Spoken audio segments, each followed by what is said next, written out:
educate, empower, enable, impact. Thank you for tuning in to That Will Never Work podcast, where we share inspiring information and personal experiences related to business and the entrepreneurial journey from those who are leaders in their respective field. Now, here's your host, author and business coach, Maurice. I thank you very much for tuning in today. I'm bringing to you today someone with a lot of energy and passion about what he brings to the table. Do you understand what's the best kept secret in your field? Are you the one? We're going to hopefully talk about that today. Maybe he can help us bring that out. Are you creating fresh content, getting it out to the world? And he's not talking about that stale, old blog posts and things like that. He was introduced to this idea by meeting a gentleman by Kasim. He owns the #1 rated Google Ads agency in the United States. And, that has to be a lot of information that you were given. This gentleman was given that. I'm hoping that he shares it with us today and keep you on edge for you to go and reach out for him. He's been doing this for 25 years and he ran an exclusive agency. They got regional and national brands ranked on page 1 of Google. That's not easy to do. He's been doing it, search engine optimization, before the term was even invented. And so some of us were constantly changing that. We're not understanding that 100%. And so this gentleman today will be talking to us about this. I bring none other to you than Atiba. Thank you, Atiba, for coming on today. Thank you, Maurice, for having me. It's a pleasure to be here. And listen, I'm going to hijack you for just a moment because I'm going to say this. Because I got to say this. That will never work. Yes, sir. Dude, I love the name of it because here's this. For everyone who's listening, that's the entire point. Yes. Okay? Mm-hmm. For over 25 years, people have been telling me that will never work. Yet somehow I've made money on all of them. Nice. Okay. Nice. Mm-hmm. And here's the key. You got to believe in you. If you know that this thing that you're doing is right, yeah, people are going to tell you that will never work, but it will work because of your belief and passion. And saying we proved that today, we're talking with you, and we've been proving it for the last 5 years on this podcast that, we can't fall into that belief that it's not going to work. We hear it all the time, whether it's family members, school teachers, from a young age to even, our employers sometimes like, hey, that's not going to work out, whatever else. There's always a way to make things happen. Yeah. Dude, I remember in elementary school, a teacher telling me I'd never amount to anything because I couldn't spell. I still can't spell. Look. Right? Look at where you are today. Okay. And so, yeah, man, I love when people say that will never work. Mm-hmm. I do, because it's motivation and fuel behind me to say, okay, then I know I got something. Right. You're going to tell me it's not going to work? Fine. It ain't going to work for you, but it doesn't mean it's not going to work for somebody else. Right. So, yeah, man, love it. So I had to hijack you early. Oh, no, we good. But so in keeping up with that idea, right? Sometimes we have we want to dominate social media. And sometimes it feels like it won't work because, the market is oversaturated from maybe what we're focusing on or whatever it is. So how could someone create a plan to dominate, quote unquote, social media? Yeah, that's a beautiful question. And let me start by saying this. Most people in the marketplace right now are lying to you. Okay? And here's why they're lying to you. They're lying to you because they're attempting to tell you to do something that they themselves aren't actually even doing in terms of the outcome that you're looking for. Okay? So let's think about it for a moment. If an influencer who is trying to get endorsement deals tells you how to dominate social media, is that what you're trying to do? Are you trying to get endorsement deals or are you trying to sell your product? So why are you listening to them? Okay? Why are you listening to them? If a billionaire who has a team of 50 is telling you how to dominate social media, do you have a team of 50? So again, why are you listening to them?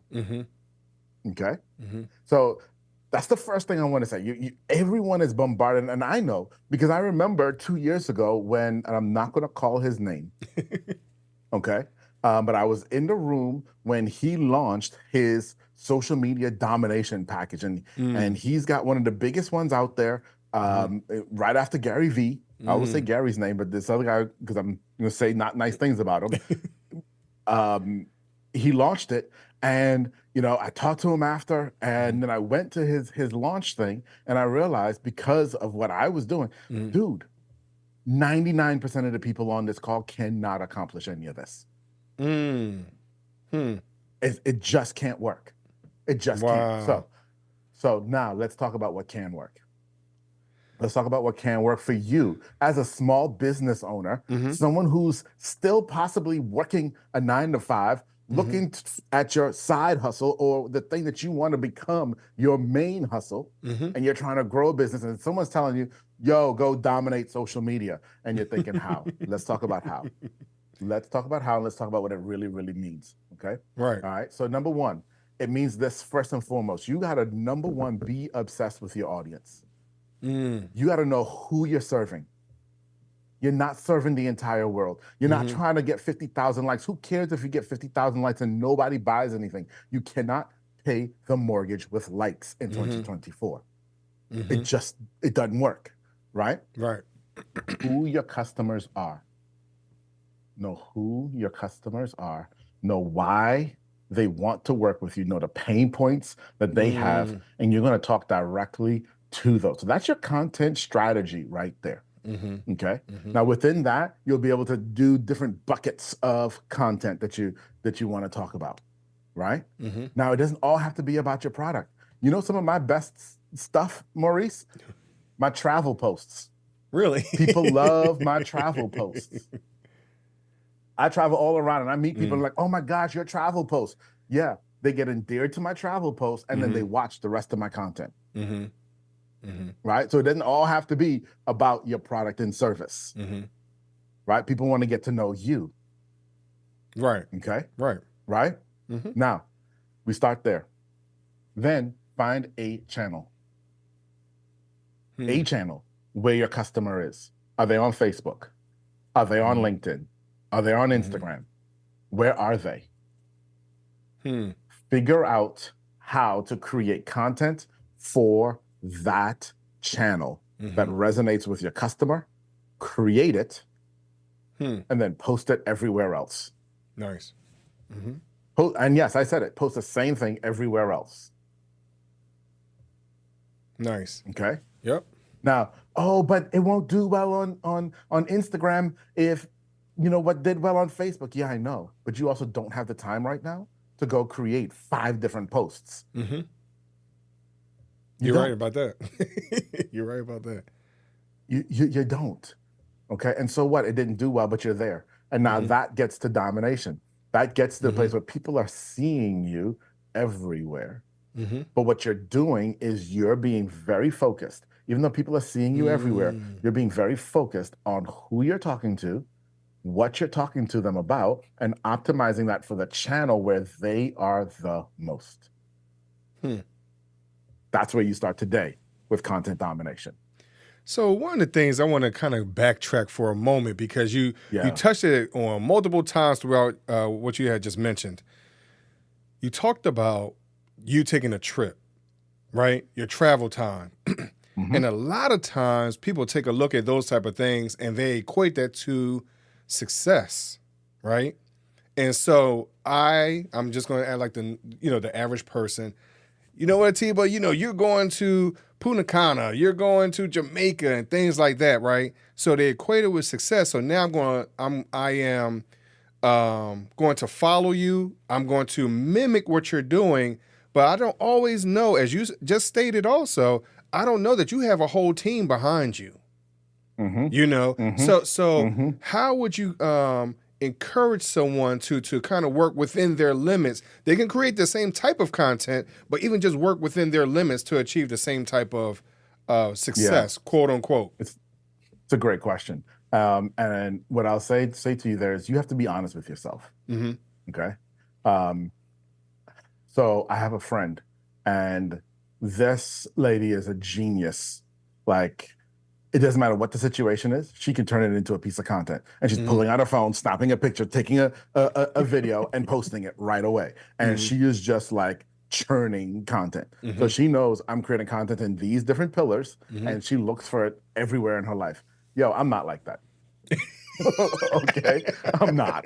I ain't got that in me, right? And you may not either. And it's okay. So one, you got to be honest about who you are with yourself. Okay. And it's okay to be who you are. It's okay. It's great to be who you are. You can't be someone else. The next thing is you have to learn to be consistent, right? And define what that means to you. So if you know you're like me and you need to, I need a little bit of time to think. I need a little bit of time to structure. I need a little bit of time to schedule. Okay, great. Do that and know that, okay, on Mondays, I've got an hour and a half block, and in this hour and a half block, I'm going to create 3 posts for next week. And then you're only posting 3 times for the week because that's all you can commit to. But that's the key, consistency and commit to it, right? Nice. This isn't a comparison game. We get caught up in that. It isn't. And that's the problem with social, okay? Let me also say this to you. If you're in business, if you want to be in business and you're spending more than 15 minutes on social media, you're fooling yourself. Get off social media. Okay? Because you're going to get stuck in the comparison game and the what if game and the, oh, I don't look as good as them, or oh, they did that. And who cares? Who cares? Okay? You get caught up in how many likes and how many followers and so on and so forth. I'm going to tell you how I measure it. This is how I measure it, Maurice, because I travel a ton, but I travel for work a ton. I'm speaking and doing things and so on and so forth. I measure it by when I walk in the room, how many people in that room know me. Right? Right. They've seen me. They're consuming my content. They know me. Right? Because what that does is it means I am building a relationship with them and I don't even know it. So my social media is winning. Yeah. Right? But if I get caught up in the, oh, this person has 15 more likes than me. Right. Here's. Okay. When I get on social media and it's barely 15 minutes a day for me. It's usually closer to 5. Okay.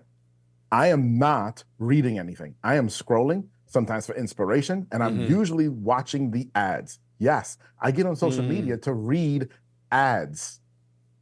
Wow. It's all about inspiration. Right. Wow. So yes, I'm sorry, Mom. I miss all of your social posts because I don't see any of them. So you're talking about, posting, what type of content would you recommend?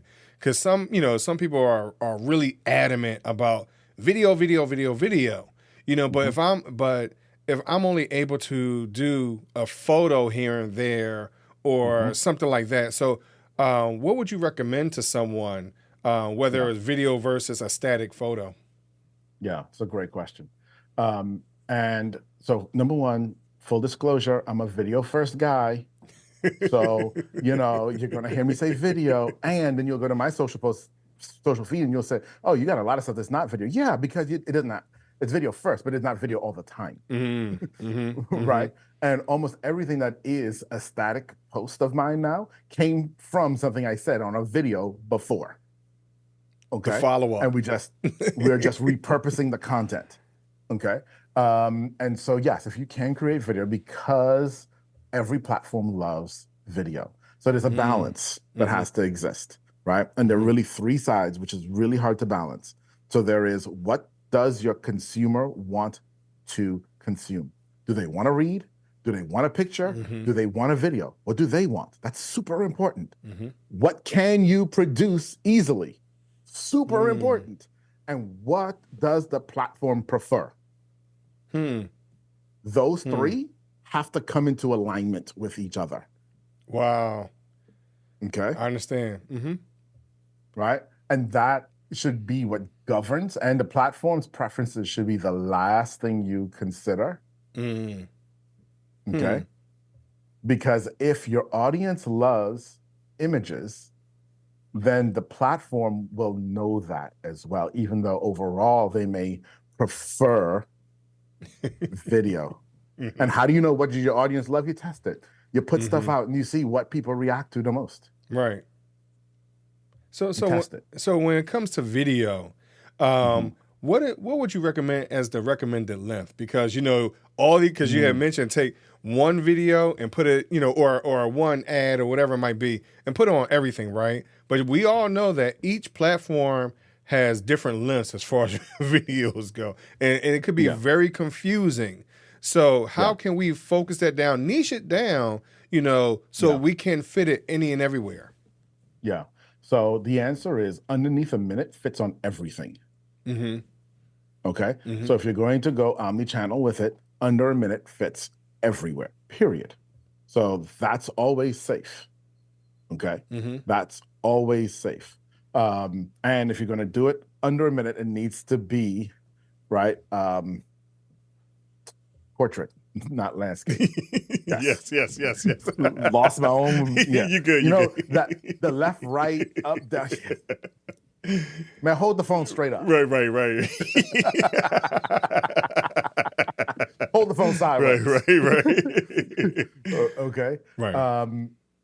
Now, that being said, there's some topics that need more time. Okay.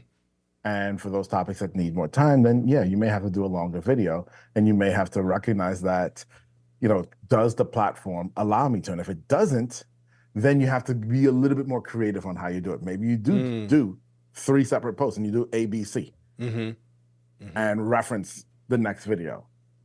Yes. Okay. All right. So there are tons of different ways that you can play with that if the platform won't allow longer videos.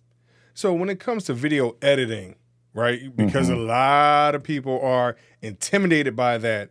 Luckily, I went to school and I understand how to use Premiere and Final Cut Pro, and everyone does not know how to do that type of stuff. So what would you recommend to someone, maybe a little cheat?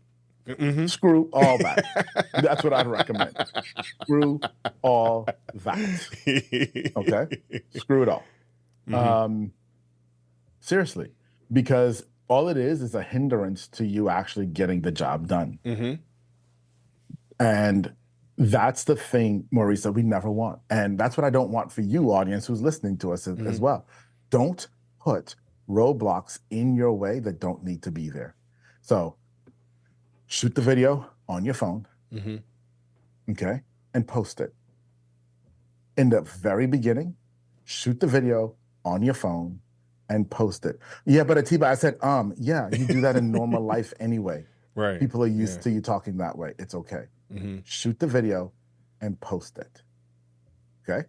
Wow. After you've done your first 20 to 30 videos that way, then download the app CapCut. Don't do it before you've done 20 to 30 videos. Trust me on this. Okay? Then when you get CapCut, CapCut will help you do some fancier stuff. And you don't need more than that. I know. Guys like me and Maurice, we got the tools and, the thousands of dollars spent and the hours and guess what? Right. You don't need none of it. Because your audience, and this is what's so funny. This is what's so funny. I sent a video that I really like to a high-end videographer, right? And I was like, hey, I want to talk about this video and so on and so forth. He ripped the video apart, right? And I'm just like, oh my gosh, I thought it was a great video, right? And he ripped it apart. But, the thing here's the thing. Those of us who are super professional, we can take something you do and rip it apart, but we're not your audience. Right. We don't know. Your audience actually doesn't care. They don't know. They won't notice, right? They won't notice that the camera shook a little bit. They won't notice. Right. Okay? They won't notice that hue of magenta is slightly off. Right. What they want is you. The real, the authentic you. with your stutters, with your arms, with your rambling on even. They want you.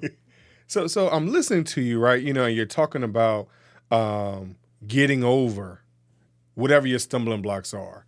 How were you able to get to this point where you are today? You know, so just give us an idea of something you might have had to overcome to get to where you are. Yeah, there are tons of stuff. And so as you're listening to us, you're probably thinking about some of these things too, right? The fear of getting in front of the camera. And like right now, I'm looking at a white dot. Okay. And I'm looking at a white dot. And it's like, ooh, that's kind of weird. So here's what you do. You stop focusing on the dot and you start imagining, well, see, You're good. Right. imagining Right. your ideal customer sitting behind the camera and you're talking to them. Right now, even though I'm looking at the white dot, I'm imagining what you look like listening to us on this podcast right now. Right. Are you driving to work? Are you out on a jog? Are you eating your lunch? I am imagining you right now. And I'm talking directly to you right now. So that's number one, right? I had to learn that. I had to learn to do that, to have that person there in my imagination that I'm talking to, right? Here's the next one. And especially ladies, y'all will see yourself on camera later and say, oh my gosh, look, I had that here. That one here was out of, yeah.